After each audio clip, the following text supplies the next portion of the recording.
The Michigan quarterback position has been very weird over the last decade or so, as you've had a lot of guys with high potential, but most of the time they haven't ended up panning out. Joe Milton is definitely someone that comes to mind for me, but more recently, it's Cade McNamara. While Cade McNamara definitely was a good starting quarterback for the Wolverines, he was always seen as more of a game manager and was praised more for his toughness than his flashy ability, and at a school like Michigan, that's only going to cut it for so long. JJ McCarthy was a 5-star recruit and has now come in and will take over. People are expecting him to be one of the best quarterbacks in school history, and they will unleash him for the 2023 season. This allowed Cade McNamara to enter the transfer portal, and he has now found a school that could be perfect for him. We're talking about Iowa.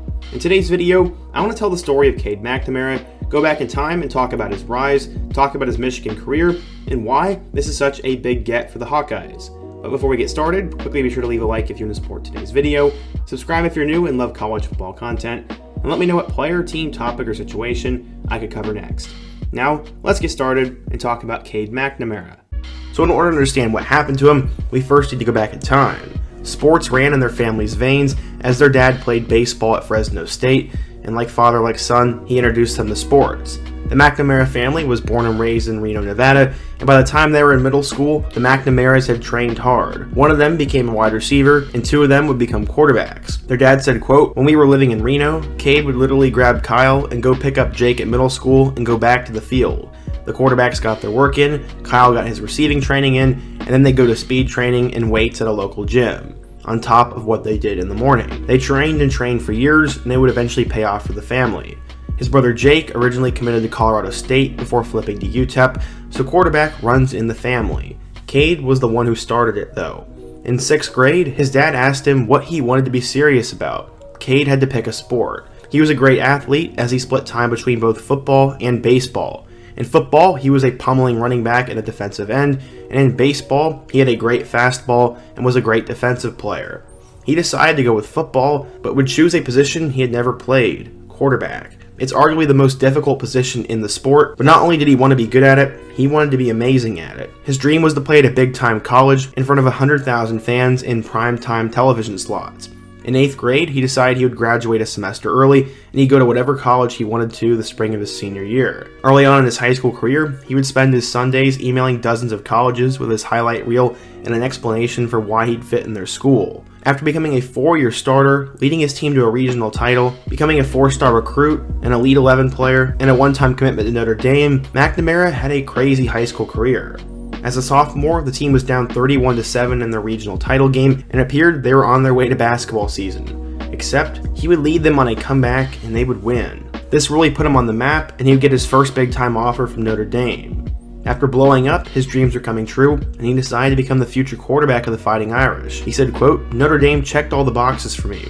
Speaking with Coach Reese, Coach Kelly, and Coach Polian, they all had a big impact on my decision. I wanted to play for a national championship contender, and I feel that their description of a quarterback describes me perfect. I knew there was something special when I stepped onto campus."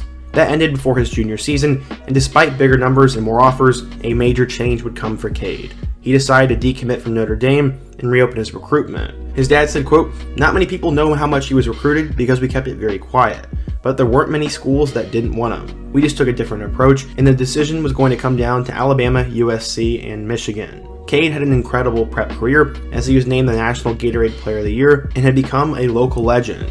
His head coach said, quote, "Cade is the best high school quarterback I've ever seen in Northern Nevada. His field vision and ability to escape the pocket is unparalleled." So, as I alluded to earlier, he'd be down to a couple of big-time programs. The first one was USC, the second was Alabama, and the third one was Michigan. Ultimately, he would choose the Wolverines, and he'd get to play in front of 100,000 fans on big-time TV slots, just like he predicted back in middle school. He said, quote, "I really felt it when I visited. For me, having that instant relationship with Coach Harbaugh isn't something I can get at any other school." He had successfully made his dreams a reality, and he was a big deal. According to 24/7 Sports, he was a 4-star recruit, the number 7 pro-style quarterback, and the 268th best player in the class of 2019. So, how'd he end up doing at Michigan, where there was always another big-time quarterback ahead of you? Cade would arrive in 2019, and he would join a crowded quarterback room that included Shea Patterson, Joe Milton, and Dylan McCaffrey, but Harbaugh had found one interesting detail from Alabama.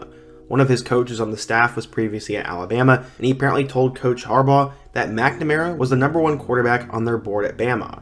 Harbaugh said, "That's good to know." In 2019, he would obviously redshirt, but in 2020, he was looking to battle it out for the starting job with the void that Patterson had left. But unfortunately, when he arrived, there were major restrictions going on in the world, so he'd have to find a clever way to fight for the job. He said, quote, "It was me, Cade, Nico Collins, and Ben Mason. We all had to sneak into Pioneer High School. You had to duck under a fence or some crazy thing, but we were just trying to get the work in, trying to get the chemistry down." It was a testament to how much Cade wanted it, and with Dylan McCaffrey eventually transferring, he'd become the backup to Joe Milton. Milton was praised as the next big thing for Michigan, but he'd flame out pretty quickly. Cade would get an opportunity to make his first career start against Rutgers, in which he put on a show.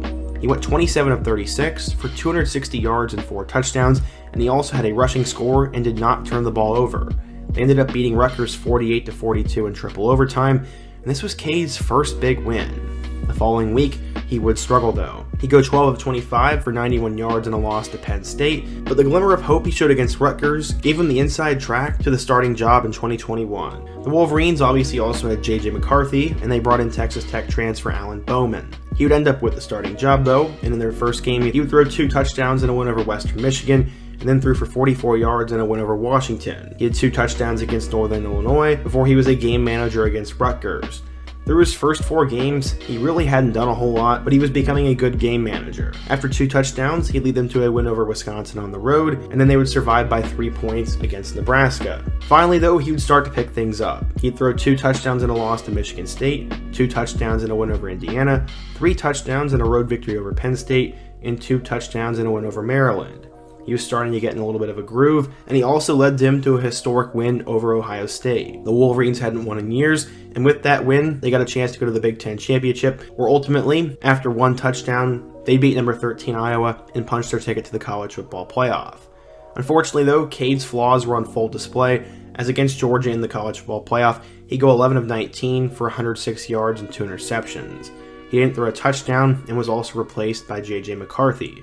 McCarthy was the hotshot 5-star freshman, and everyone knew that his ceiling was a lot higher than Cade's. But Cade just did something no Michigan quarterback had done in a while, and that was get them within distance of a title. Josh Gaddis had this to say, quote, "That's really kind of his DNA. He's the old school junkyard dog kind of player. He's going to scrap for everything, and he's going to outwork everyone he possibly can to prepare himself at a high level to lead this team." So while Cade may not have been the flashiest player in the world, he worked hard, they had won games, and it was going to be really hard to bench him. Except going into 2022, this is what would ultimately happen. Jim Harbaugh would announce that both players would get an opportunity to make starts, and that they would determine the quarterback battle after a couple of games. Cade would get the first game against Colorado State. How did he do? He went 9 of 18 for 136 yards and a touchdown. This is against arguably the worst team in college football, and this did not move the needle much for him. Fortunately, after the game, you could read his body language, and he knew he had lost the job. The following weekend, McCarthy would go 11 of 12 for 229 yards and 3 touchdowns in a 56-10 victory over Hawaii. From then on out, McCarthy was the guy. McNamara would play a little bit against UConn, but he would suffer an ankle injury in that game, which has now put him out for a few weeks and even further behind the 8 ball. This ultimately led to his transfer from the program, as JJ has taken over, and he now had to find a new school. While he had a couple of options, Iowa was the best option for him, and he decided to transfer there. Iowa is not known for having a great or quarterback-friendly offense, as Spencer Petras has routinely been mocked and pushed around as the worst starting quarterback in the country, and at times you can't really blame people for saying it. Iowa's not great at slinging the rock, and they're more content with just running it and trying to get 3 or 4 yards of play. Cade is the kind of guy that finally could add a different element to this offense. Nate Stanley, Jake Rudock, and CJ Beathard had success in that Iowa offense, and I think Cade is that next great Hawkeye quarterback. 1, he has the toughness and the measurables. 2, he has the starting experience. 3, he's more mobile and has a better arm than Petras. And 4, I think he has more of that it factor than any other Iowa quarterback on the roster. Only time will tell how he will do this year, as it has been routinely said that Iowa is not going to change up their offense, but I think Cade makes the Hawkeyes better. I think he'll save his career there, and this is one of the most underrated, if not the most underrated quarterback transfers in the country. But what do you guys think? If you're a Michigan or Iowa fan, what do you think of Cade McNamara? How do you think he'll do at Iowa this year? And what transfer should I cover next? Be sure to let me know down below. Leave a like if you want to support today's video, subscribe if you're new, and check out all my other videos on the end screen. Hope to see you guys again soon, but until next time, peace.